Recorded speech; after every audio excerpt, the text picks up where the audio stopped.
আর ধিক্কার জানাই তথাকথিত জাতিসংঘকে। জাতিসংঘ হয়েছে এখন মুসলিম নিধন সংঘে পরিণত হয়েছে। এইরকম সংঘ আমাদের কোনো প্রয়োজন নাই। ওয়াইসির উদ্দেশ্যে বলতে চাই, এই মধ্যে আপনাদের কি ভূমিকা থাকা দরকার ছিল, কি ভূমিকা রাখছেন নিজেদের কাছে প্রশ্ন করেন। দিতে পারবে না, আর তারাই পারবে যারা মার্কিনীদের গোলামি করতে পারবে। আমরা বলতে চাই, মুসলমান কোনো মানুষের গোলামি করতে পারে না, কোনো রাষ্ট্রের গোলামি করতে পারে না। ভাইয়েরা, আপনারা জানেন বারবার হামলার মাধ্যমে শত শত নয় হাজার হাজার নারী পুরুষকে বিদায় করে দেওয়া হয়েছে। আমরা প্রথমে স্মরণ করি ইরানের সর্বোচ্চ নেতা আয়াতুল্লাহ খামেনি সহ সর্বোচ্চ নেতৃবৃন্দ যাদেরকে হত্যা করা হয়েছে, তাদের রুহের মাগফিরাত কামনা করছি।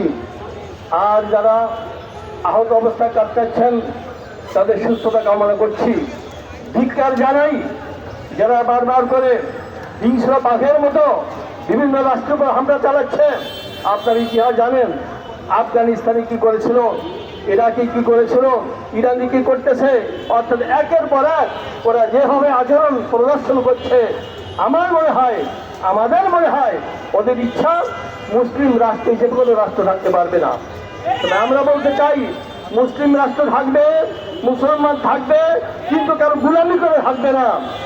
আমরা ততদূর পর্যন্ত আমাদের শক্তি সাহস রয়েছে, দেহের শরীরের শেষ রক্তবিন্দু দিয়েও চেষ্টা করবো মাজলুমের পক্ষে থাকার জন্য, জালেমের পক্ষে আমরা থাকতে পারি না।